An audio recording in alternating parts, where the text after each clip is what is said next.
వేదమంతా స్వామీజీ నేర్చుకుని ఉన్నారు. పుష్పయాగం అనేటువంటి పదము వేదములో లేదు అని చెప్పినారు. ఏం మాట్లాడతారు చెప్పండి. కొన్ని లారీలు తెచ్చేస్తారు పుష్పయాగం, లారీలు తెచ్చి దాన్ని పక్కన కూడా దొరుకుతారు. దాన్ని ఖండిస్తే మనకు అవసరం లేదు, మనకు అవసరం లేదు. ఇక్కడ ఏంటి ప్రతి జ్ఞేయం గురించి తెలుసుకునే దాని గురించి మనం మాట్లాడుతూ దాని గురించి మాట్లాడుతున్నాం. వాళ్ళని విమర్శించే దృష్టి మనకు కాదు. ఇక్కడ జ్ఞేయం ఏది అని తెలుసుకునే దృష్టి చేత అంటే ఇట్లా చేస్తున్నారు, ఇంద్రియాలను బహిర్ముఖంగా పంపిస్తున్నారు, మనం కూడా ఆ మార్గంలో పోవాల్సిన అవసరం లేదని గుర్తించడం కొరకు ఇక్కడ చెప్తున్నామే కానీ వాళ్ళని విమర్శించే దృష్టి కాదు. కరెక్ట్ చెప్తా ఉన్నాము. దానికి ఇచ్చేంత బలము దేనికి ఉండదు ఉండదు ఉండదు కానీ కానీ ఉపనిషత్తు జ్ఞానం ఎవడు పట్టుకున్నాడో వాడి దృష్టిలో దాని బలం ఏమైపోతుంది, దాన్ని ప్రయోజనపడదు. అంతే. అది తెలుసుకోవాలి మనం చాలు. ఎవరితో మనకు వద్దులే, వాళ్ళు చేసుకోనిలే, అయ్యో చేసుకోండి బాబా బ్రహ్మాండంగా చేసుకోండి, మనకేం అభ్యంతరం లేదు. చేసుకునే దానివల్ల మాకేమైనా మాత్రము ఇబ్బంది లేదు. మీరు చేసుకోండి. ఒకడు సెంటు కొట్టుకుంటాడు, మాకేం ఇబ్బంది లేదు, మీరు కొట్టుకోండి. అర్థమవుతుందా? మేము కొట్టుకోమంతే, మీరు కొట్టుకోద్దని మేము చెప్పామా? మా విషయం మేము చెప్పుకుంటున్నాం అంతే. అలాగే ఇక్కడ ఏదైతే సత్యమైనదో ఆ సత్యమైన దానిని జ్ఞేయం చేత చెప్పడం జరుగుతుంది. జ్ఞేయమని చెప్పుకుంటే జరుగుతుంది. ఆ జ్ఞేయం ఎట్లా తెలుస్తుంది నీకు? ఎందుకంటే బయట ఉండేటువంటి విషయాలు అయితే నీకు తెలుస్తాయి. నీకు అది బయట ఉండే విషయం కాదు, అసలు మనస్సే నీకు తెలియదు, కనిపించదు. అట్లా మనస్సుకు కూడా తెలియనటువంటిది ఆజ్ఞేయం. అది ఎట్లా తెలుస్తుంది? ఉపనిషత్. దానినే ఉపనిషత్ అనేటువంటిది. ఉపనిషత్ అని అంటే వేదమునందు చివరలో ఉన్నటువంటి భాగమునకు ఉపనిషత్ అని పేరు. ఆ ఉపనిషత్ సునిశ్చితార్థం, అర్థం నిశ్చితార్థం, సునిశ్చితార్థం. అర్థం అంటే ఆ విషయాన్ని అర్థం చేసుకోవడం, నిశ్చితార్థం అంటే నిశ్చయం చేసుకోవడం, దృఢం చేసుకోవడం. తర్వాత మళ్ళీ సునిశ్చితార్థం. ఎందుకంటే వేదాలకు ఉపనిషత్తులకు అర్థాలను అందరూ చెప్పేవాళ్ళే. ద్వైతులు చెప్తారు, విశిష్టాద్వైతులు చెప్తారు, అద్వైతులు చెప్తారు. ఏదో దాన్ని కరెక్ట్గా చూసి తెలుసుకోపా, కరెక్ట్గా చూసి తెలుసుకో. అర్థమవుతుందా? ఏదంటే అది అనేది కాదు. నీ బుద్ధికి కూడా ఒక భావన వస్తుంది. నీ బుద్ధికి వచ్చిండే భావన దీనికి ఇదే అర్థమేనా? అట్లా కాదు. నీ బుద్ధికి వచ్చే భావన నీకేం తెలుసు కాబట్టి తెలియదు. ఇప్పుడు శాస్త్రం చూడు, దానికి ఏ అర్థం వస్తుంది? ప్రకరణానుసారం వచ్చే అర్థం తీసుకుంటావా, లేకుంటే నీ బుద్ధిని అనుసరించి వచ్చేటువంటి ఆ అర్థాన్ని తీసుకుంటావా? ప్రకరణమును అనుసరించి వచ్చే అర్థం తీసుకోవాలి. సైంధవ మానయ అంటే ఉప్పు తీసుకురా. అదే రాజు సైంధవ మానయ అంటే గుర్రాన్ని తీసుకురావాలి. రాజుకు బయలుదేరిపోతున్నాడు అంటే ఏం కావాలి ఇప్పుడు ఆయనకు? గుర్రం కావాలి. సైంధవ అంటే గుర్రం అని కూడా అర్థం ఉంది. కాబట్టి రాజు బయలుదేరినప్పుడు గుర్రం అవసరం అంటే ప్రకరణం. అక్కడ ఆ సందర్భంలో గుర్రం తీసుకురావాలని అర్థం. ఉప్పు తీసుకురాడు ఏమవుతుంది? అట్లా ఉండకూడదు. కాబట్టి ఉపనిషత్తులో సమయానుసారంగా ఆత్మ అని శబ్దం ప్రయోగిస్తారు. ఒకసారి ఆత్మ అని అంటే ఆత్మన్యేవాత్మనాతుష్ట అని అంటారు. ఆత్మన్యేవాత్మనాతుష్ట అని అంటే ఇక్కడ ఒకసారి ఆత్మ అన్నాడు, మళ్ళీ రెండోసారి ఆత్మ అన్నాడు. ఏ ఆత్మ? ఆత్మ అంటే మొదట నిందేంది, రెండోసారి నిందేంది? రెండు ఆత్మలేనా? కాదు. ఒకసారి ఆత్మ అంటే ఆత్మ, ఇంకోసారి ఆత్మ అంటే అక్కడ మనసు. ఒక్కోసారి ఆత్మ అంటే శరీరం, ఒకసారి ఆత్మ అంటే ఇంద్రియాలు, ఒకసారి ఆత్మ అంటే మన జీవాత్మ, ఇంకోసారి ఆత్మ అంటే పరమాత్మ. ఏది ఎక్కడ ఏ సందర్భంలో ఎలా ప్రయోగించినారో దాన్ని ప్రకరణానుసారంగా తీసుకోవడం అనేటువంటిది తెలుసు. దానిని సునిశ్చితార్థం. దేనిని ఎక్కడ ఎలా ఏ విధంగా అర్థం చేసుకోవాలో అలా అర్థం చేసుకొని స్పష్టంగా తెలుసుకున్నట సునిశ్చితార్థం. ఇలా ఉపనిషత్తుల ద్వారా ఏ తత్వాన్నైతే చెప్పబడి ఉందో ఆ తత్వము స్పష్టంగా తెలుసుకొని అందులో దృఢమై ఇదే నిజమైనది అనేటువంటి స్థితిలో ఎవరున్నారో వాళ్ళ జ్ఞానము, వాళ్ళ జ్ఞేయం, వాళ్ళు తెలుసుకున్నది అది సత్యం, అది తెలుసుకొని ఇంద్రియములను ఉపశమనము చేసుకున్నారే వాళ్ళు ధన్యులు. తే తే అంటే వాళ్ళు ధన్య, వాళ్ళు ధన్యులు, వాళ్ళు ధన్యులయ్యా. ఎవరు ఎవరు ధన్యులు? తెలుసుకొని తెలుసుకొని సహజముగా ఇంద్రియములను ఉపశమనము చేసిన వారు. ఇంద్రియములు ఉపశమనం కలగాలండి. ఇంద్రియాలు ఉపశమనం అంటే ఇప్పుడు అవి సహజంగా పరిగెత్తిపోతుంటాయి, బయట పోతుంటాయి. అవి సహజంగా పోవలసిన అవసరం ఏముందబ్బా అనేటట్లుగా ఉండాలి. ఏమంటే ఇక్కడ మనం విచారం చేస్తాం. ఆడవాడు గుడికి పోతున్నాడు, ఎవరో గుడికి పోతున్నాడు, వాడు వచ్చి పిలిచాడు. ఏమంటే నీకు ఈ విచారంలో తెలిసేది గొప్ప ఉంటుందా, గుడికి పోతే తెలిసేది గొప్ప ఉంటుందా? కదా. నీకు ఆ నిర్ణయం వస్తే అట్లా పోతావా ఇట్లా ఉంటావా?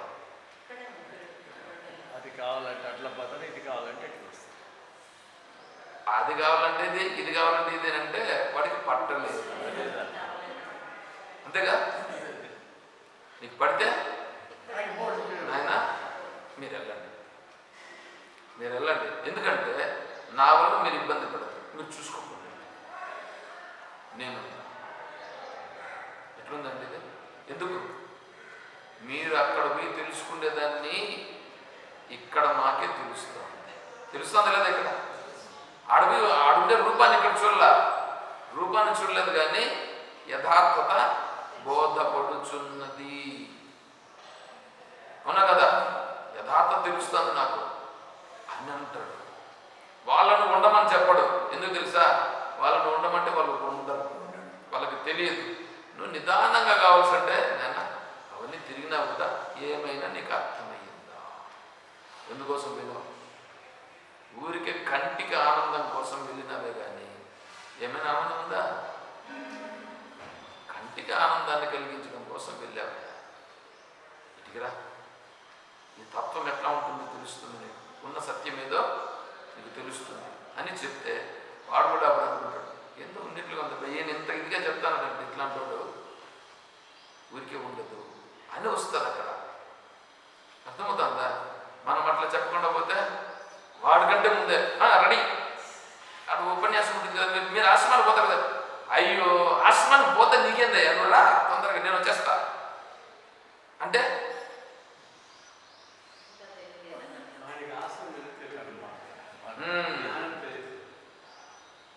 కాబట్టి గుర్తించండి. అందుకు చెప్తాను. నేను ఉదాహరణలు చెప్తా అంటే అవన్నీ అప్పుడప్పుడు మనకు జరిగి ఉంటాయి. అప్పుడప్పుడు మనకు జరిగి ఉంటే నన్ను చూడు, నన్ను స్వామి ఎందుకు చూపిస్తాడు అని అనుకోవద్దండి. తే ధన్య, వాళ్ళు ధన్యులు. ఎవరు? ఈ ఉపశమనం చెందినటువంటి, సహజంగా ఉపశమనం చెందిన వాళ్ళు ధన్యులు. భువి యందు పరమార్థ నిశ్చితేహ, పరమార్థ నిశ్చితేహ. ఏమైపోయినారు వాళ్ళు? పరమార్థ నిశ్చయంలో ఉన్నారు. ఎట్లున్నారు చూడండి, పరమార్థ నిశ్చయంలో ఉన్నారు. శేషాస్తు అంటే వాళ్ళకంటే వేరే వాళ్ళు, మిగతా వాళ్ళు ఉంటారే, వీళ్ళు కాకుండా మిగతా వాళ్ళు ఉంటారు చూడు, వాళ్ళు ఇద్దరు ఉంటారు కదా, వీళ్ళు ఒక రకం, వీళ్ళేమో ధన్యులు. మిగిలిన వాళ్ళ గురించి కూడా చెప్పాలి కదా, వాళ్ళ గురించి చెప్తారు. శేషాస్తు భ్రమ నిలయే, వాళ్ళు ఎక్కడున్నారు? భ్రమలో నిలయే, భ్రమలో లయించిపోయి ఉంటారు.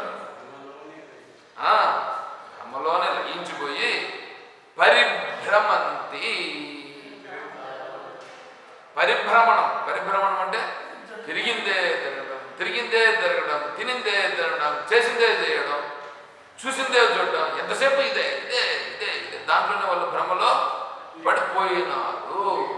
వాళ్ళందరూ దాంట్లో ఉండరు, వీళ్ళు ధన్యులు. చూడండి ఎట్లుందండి. ఒక్క ఇది చదువుతాం, ఒక్క శ్లోకం. సంపూర్ణం జగదేవ నందనవనం సర్వేపి కల్పద్రుమాః గాంగం వారి సమస్తవారినివః పుణ్యాః సమస్తాః క్రియాః వాచః ప్రాకృత సంస్కృతాః శృతిగిరో వారాణసీ మేదినీ సర్వావస్థితిరస్య వస్తు విషయా దృష్టే పరబ్రహ్మణి. వాళ్ళ భావన గురించి చెప్తున్నారు ఇక్కడ. సంపూర్ణం జగదేవ నందనవనం. ఈ సంపూర్ణంగా ఉండే ఈ జగత్తంతా ఉందే ఇది నందనవనం. నందనవనం వీళ్ళందరూ పోతారు కదా నందనవనానికి. ఎక్కడుంది? బృందావనం. బృందావనం నందనవనం. బృందావనం ఎక్కడుంది? ఆడికి పోతే అమ్మయ్య నేను బృందావనం ఆడికి పోయి ఏం చేస్తాను? ఎగిరేది కృష్ణ కృష్ణ కృష్ణ గోవింద మురారి గోవింద. అదే యూనియన్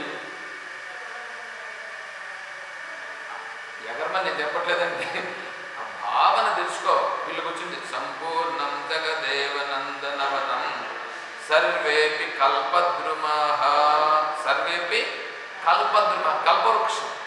కల్పవృక్షం ఎక్కడుంది? స్వర్గంలో ఉంది. ఈ ఉండే చెట్లన్నీ కల్పవృక్షాలేనండి. ఎవరికి? ధన్యులకి, ఆత్మజ్ఞానము స్పష్టంగా తెలుసుకున్న వాళ్ళు. గాంగం వారి సమస్త నివహ. అంతటా ఉండే జలం ఉందే అంతా గంగా జలమే.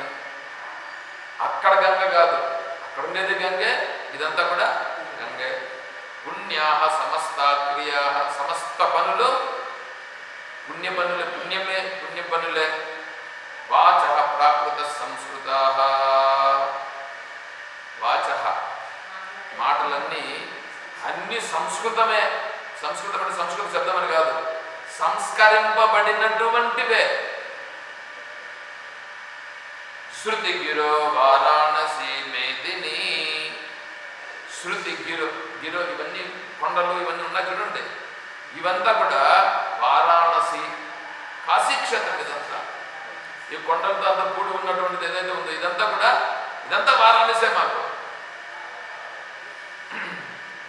సర్వావస్థితి రస్య. ఇదంతా ఇట్లా ఉంటే సర్వావస్థితి ఇట్లా ఉంటే వస్తు విషయ, ఇలా వస్తు విషయం ఈ దృష్టి ఉంది. పరబ్రహ్మణి, ఇదే పరబ్రహ్మ. ఇప్పుడు ఇంకెక్కడికి పోవాలి వాళ్ళు? తే ధన్యాః భువి నిశ్చయంతే. వాళ్ళు ధన్యులు అంటే అర్థమైందా? చూడండి ఇక్కడ ధన్యోస్తి కో. ధన్యోస్తి కో. ఎవరు ధన్యులు? ఎస్తు పరోపకారి. ఏమంటే ఈ స్థితిలో ఉండేవాడు వాడి శరీరం ఉందే, ఆ శరీరం దేనికి పనిచేస్తూ ఉంది? ఆ శరీరము అంతా ఈశ్వర భావనతో చూస్తూ ఈశ్వరుని యొక్క సేవగా చేస్తూ ఉంది. చూసారా? వాళ్ళు ధన్యులు. వాళ్ళకి ఇప్పుడు దుఃఖం ఉంటుందా? అది దుఃఖం యొక్క స్వరూప స్వభావాలను తెలుసుకుని దాంట్లో నుంచి బయటపడినటువంటి వాళ్ళు ధన్యులు.